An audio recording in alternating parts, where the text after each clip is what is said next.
We're going to keep the movement moving on here. As they say, we want to turn to the Democratic Republic of Congo, where there was recently a brutal massacre of nearly 60 people in the eastern Congolese city of Goma. And we are very honored to be here, be joined here once again on the show by Kambale Musavuli, who is with the Center for Research on the Congo, Kinshasa.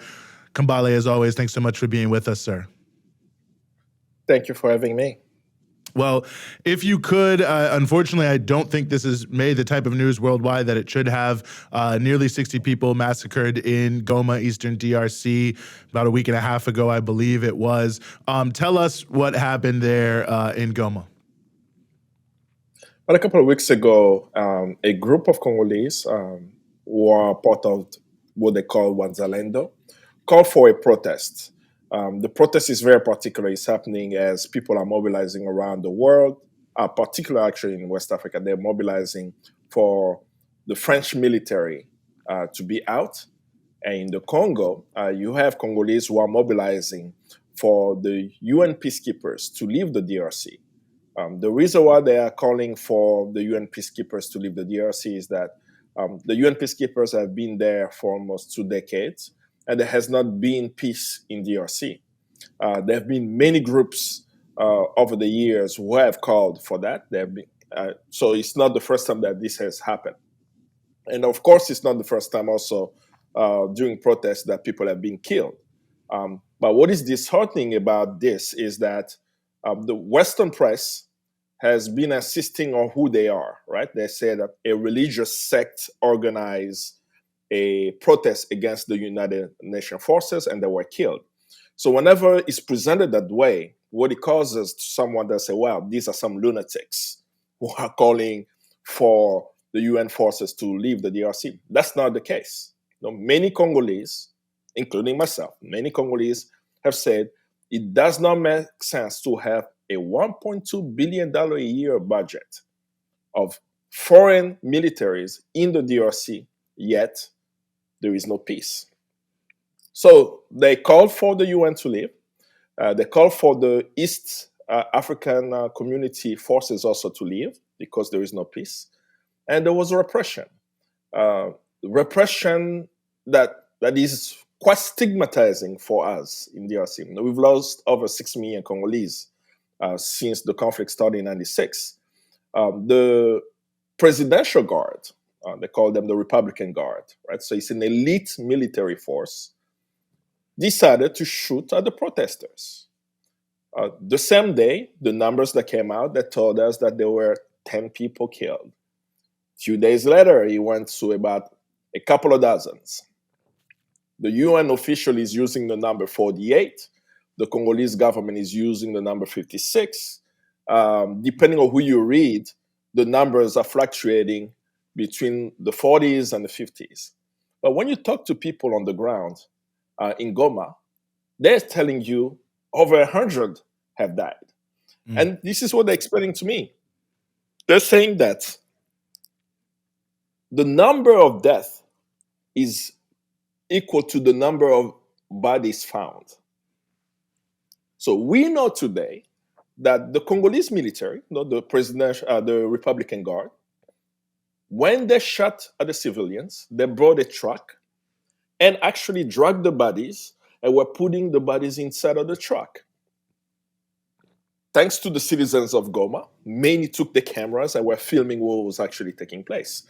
So we know that there are bodies that we will never find, right? No one has told us, where did they take these bodies? How many people were in these trucks?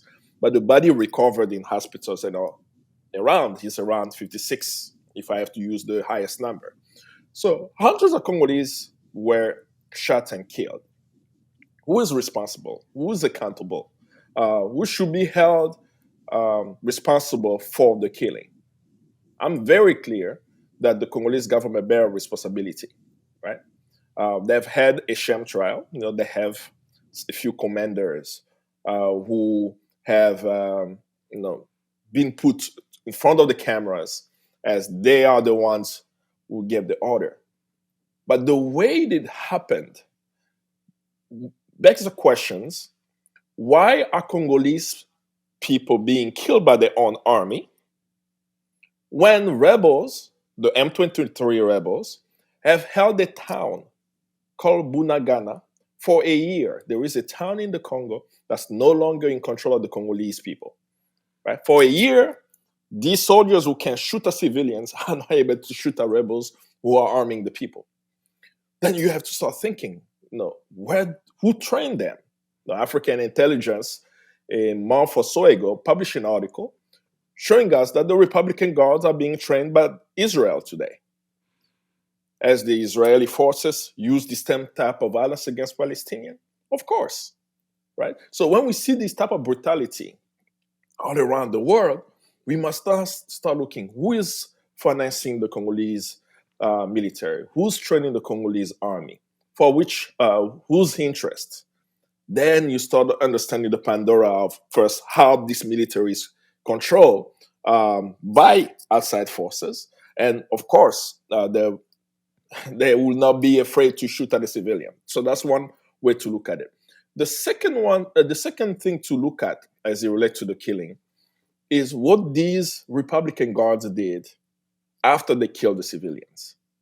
Videos are circulating right now, filmed the people of in Goma, where you see the elite, right? The elite military force in Congo stealing cattle from the civilians. So you start asking yourself, are they dehumanized, right? How can they be the most elite forces in DRC, yet find their way to taking a goat and vegetables from families? Like they're literally destroying farms to take what people had, right? And all of this is happening in impunity. And as you continue to put that in context, you start saying that what the Wanzalendo did was to open a Pandora box. They are able, with what happened, even though it's so brutal, they were able to show the world the brutality of war and put the question to us, why are Congolese people dying? 56 dead as the numbers being put out, yet there is no accountability so far. I mean, the accountability in the courts does not bring back the dead and doesn't hold the highest commander of the region accountable, right? The province itself currently is under martial law. They're calling it the state of siege. For about a year, the province of North Kivu, where this massacre took place, has been under military control, right? The governor is a military person. The mayor of the city of Goma is a military person. So the whole province is under military rule, yet Congolese are losing their lives. And as they're losing their life, resources are still flying out of the Congo, right? So that's something that I felt to be very important for people to know that it took place, and continue to keep the Congolese as they struggle. If they're killing them, it means that they're resisting, right? They're resisting and they want to shut them, right? The Congolese government is saying that we need to have the UN forces to stay in DRC. And if the Congolese dare rise to say no to the UN forces, we will kill you in the street. But I don't think the Congolese will stop fighting until all foreign forces are out of the Congo. I think that's really, really important to raise. And I also wanted to give you the opportunity to, since we're talking about the Congo, there was this journalist who was arrested recently. And I was wondering if you could speak a bit to that. And just spoiler alert, I did just have Kambale on my show Dispatches. That will be coming out very, very soon. And we discuss a lot of different issues taking place across the continent. But one thing that we did not get to talk enough about was what was happening in the Congo, and then also what happened with this journalist recently. Yes. 2023 is an election year in DRC, if, of course, the presidential election takes place in December of this year. But for the past few months, repression has increased in the DRC. Just today, there was an announcement that the former second vice president of the National Assembly has been found guilty and sentenced to 7 years in jail. Do you know what is his crime? His crime is that he insulted the president, right? Of course he did, right? But can you imagine someone insulting a president, spending 7 years in jail? That gives you already a sense of what is happening in DRC right now. There was another issue that took place on July 13th. I think that's the date that's been presented, July 13th of this year. A member of parliament and the former minister, Kambale Musavuli, was found dead in DRC. Was found dead a day after he was called into the constitutional court because they called him for declaring his assets. Right? So you receive a notice saying, come and declare your assets. And then the following day, he was found dead. Investigations is ongoing. There have been international investigators in DRC. The family is doing investigation. Autopsy is still inconclusive. There he was shot in the head and the body and so on.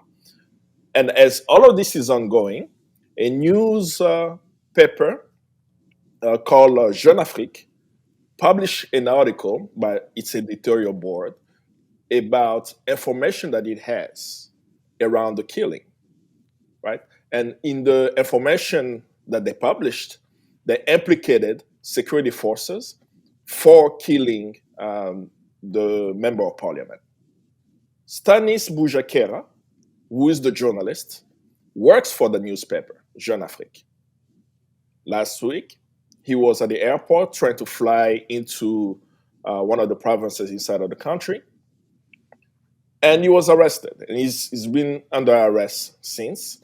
And what is being shared right now by the state is the reason why he's arrested is because the newspaper he works for has published information while there is an investigation ongoing. Which, of course, this happens all around the world. There is freedom of the press. You cannot disclose your source. Even worse, for this article, it does not have an author. It's an editorial board publishing, right? So there is no evidence to show that he is the one who wrote the article, but he's been arrested. So when you see the repression even in the press, that journalists cannot be critical of the government today, can you imagine what may happen during the election?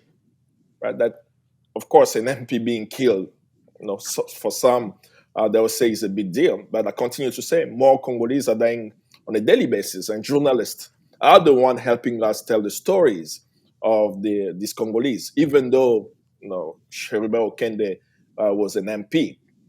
But the work of Stanis Bujakera over the years has been very important in exposing crime in the DRC, exposing wrongdoings of the government, that he's always kept that line. And it was a shocker for us to hear up until today, he has not been released.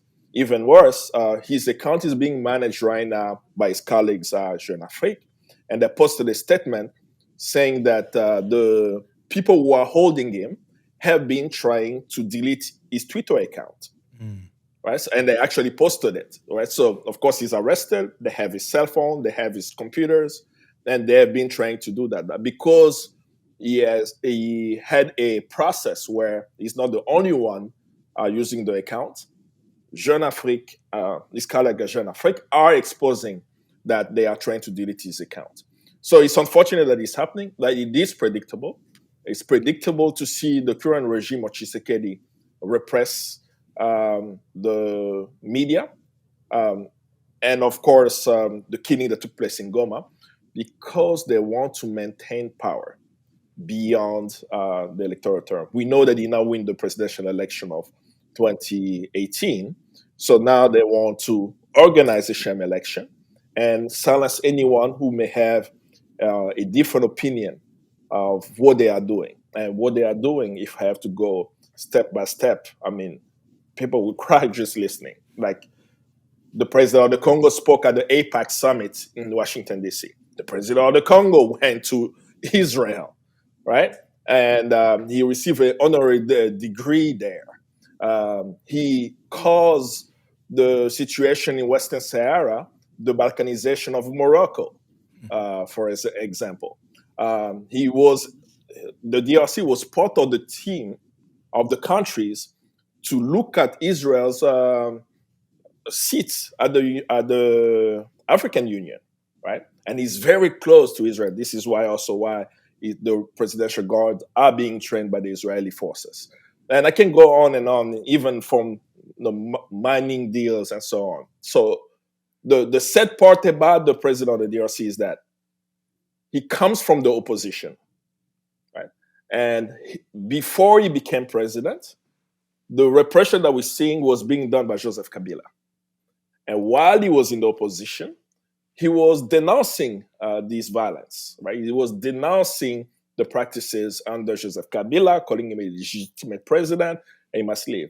Surprisingly, today is the president of the Congo is actually doing the same thing.